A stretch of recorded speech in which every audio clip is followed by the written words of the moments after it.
You might have got to the point with an avoidant partner where you finally said, "Oh my God, I can't do this anymore. I need something to change. I need you to hear me." And rather than them taking that as an opportunity to deepen and improve the relationship so that you could be better, so that it could be closer, so that they could keep you, they took it as a sign that you were well and truly done and that they just needed to leave. Okay. And that is the most heartbreaking and confusing thing to be you in that situation, because it's not what you meant. You meant, "I love you. Please hear me so that we can stay together. I'm not rejecting you. I want to be with you.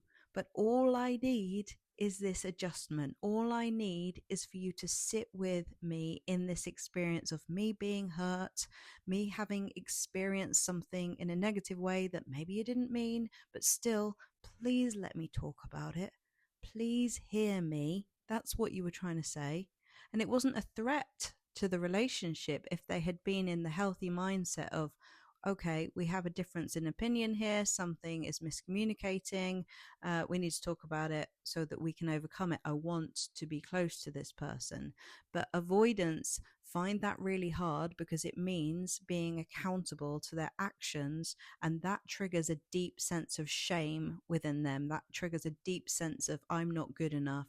It triggers their fear of rejection, their fear of loss, their fear of intimacy, really, because avoidants often wear a mask, right? At the beginning of relationships, they want to be seen as, "I've got everything figured out. I'm okay. I'm good. I'm the partner that I want to be." But then when stuff gets real and the emotions start to come up and they're not looking completely perfect all the time, which nobody ever is, they start to feel really, really vulnerable. And that's when they often bolt, right? The other thing is that if they bolt at that point, then it puts the blame back on you. And this is a really confusing experience for you, because then you think that it's your fault that they left. You start thinking things like, "Oh, well, if I'd just been, a bit more patient, if I'd said it in a different way, maybe I shouldn't have said that. Maybe I should just abandon myself and call them back and we can just be together." But then what will happen if you do that is that everything will get swept under the rug because they can't actually sit in that discomfort that means that you can overcome the clear problems in the relationship that need to be overcome in order for you to actually feel safe. Yeah. So the bind with this is that because they don't acknowledge your feelings and you speaking up equals them leaving, you then have this belief, "When I'm myself, people leave," which may have come from childhood and is being repeated so that you can break that pattern here. This person who's been drawn into your life is a mirror of that experience. Yeah. But actually, the truth is that being yourself will show you the people who can be in your life and the ones who can't and should not be, because they can't see you in your experience of being human. Okay. So when this happens, try not to run with the story that you being yourself equals people leaving, or that, "Oh my God, it's happened again. When I finally speak my truth, they leave." Okay. Because that is the story that you're actually trying to break and hoped that you could break with this person. But actually, this is another opportunity for you to hold your ground and remind yourself that you are lovable, you're good enough, and that actually you want to be surrounded by people who can and do have the capacity to have difficult conversations. And the magical thing that happens when you do hold your ground and you do, stay in this experience of like knowing that actually what you were asking for was not too much. What you were asking for was just basic respect, basic needs being met, and actually the needs that you were asking for to be met mattered to you. And that's true. Don't lose sight of those needs now because they've left. And this is what a lot of people do. They abandon themselves when this person reacts in a negative way, and that basically makes you just go back into the old survival pattern of people pleasing and accommodating. When somebody shows a negative reaction to your emotion, you start to feel responsible for them. And that feeling responsible for somebody else's emotions and their reaction, comes from childhood. Often people who are parentified in their childhood end up feeling responsible for people's reactions. But what you should do instead is just observe. Okay, when I speak my truth, when I ask for these needs to be met, when I ask for accountability, what will they do?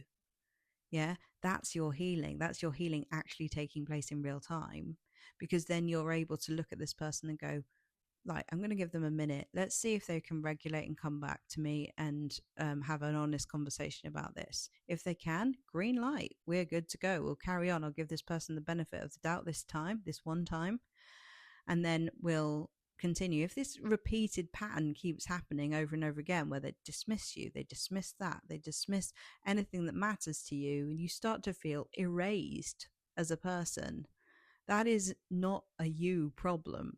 That is a their capacity problem, and shows you that that type of person would perpetually stress you out in your life, because that would perpetually re-trigger that abandonment wound in you, and you're trying to break that. And it's not the case. Look, it's not the case that like you're going to heal so much that somebody dismissing your feelings and leaving and shutting down and going silent just won't affect you. That's not what healing is about. Healing is about being able to see, when somebody doesn't show me basic respect, I know what to do. I know what I will do. Yeah, it's not about I'm going to be so chilled now within myself that I can tolerate absolute bullshit. You know, there's a difference. I used to get really confused with this. I used to think, I just, obviously I'm being triggered, so obviously I still need to heal. When really, like, anyone would be pissed off if you're like explaining something that really matters to you to someone who you assume being your partner is there to love and support you and hear you and cares about your experience of them, and they don't do that.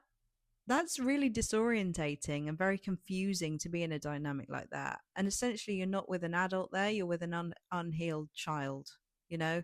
And it's two unhealed children really like bouncing off each other if you abandon yourself in that moment. So they don't fight for you because it means holding themselves accountable, and they would rather point the finger at you. Do you see what I mean? They would rather be like, oh, well, you said you couldn't do this anymore, so I guess that's the end of the conversation then. And then you go, what? No, wait. Hang on. That is not what I meant. That is not what I meant. Come back, come back, come back. And that's where you don't do that anymore. You don't go, come back, come back. You are prone to over explaining.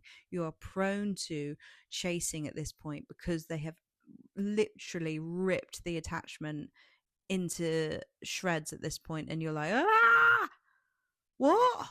We were together. We were my safety. I want that back. And so you got to learn to be like, in this moment, you're that youngest part of you is going to go, I'm so scared. Please come back. But them not fighting for you is not a sign that now you are unsafe. It's not a sign that you can't have a healthy relationship. It's not a sign that there's anything wrong with you. It's not even a sign that they don't love you, honestly, because this person is gutted about this. They don't want to have like disagreements. They don't want to have conflict. They want to keep the relationship. They want to keep you. They might love you and see the best in you, but this requires something different from them that they can't do yet and may never be able to do. So this is just something to be aware of. Like, being them not fighting for you seems to get them off the hook when it comes to accountability. They can forever go, oh well, she broke up with me or he broke up with me, so that was up to them. I'm just the good guy who just got broken up with. I'm just the good one who got broken up with. That's kind of the narrative that keeps them safe. The other thing is that if they don't take accountability and you broke up with them, they can come back. They can come back when things are settled, hoping that you'll just forget about it. And you haven't, have you? Because actually you're healing and growing and learning what you need within yourself. So anyway, coming to the end of this video, hope this video has been insightful for you. If you'd like any help one-to-one, I've got 25% off until the end of the month, which is in 48 hours. So use the code May25. And if you've got any questions about anything I do, you can find out in the links below. And I'll see you in the next video.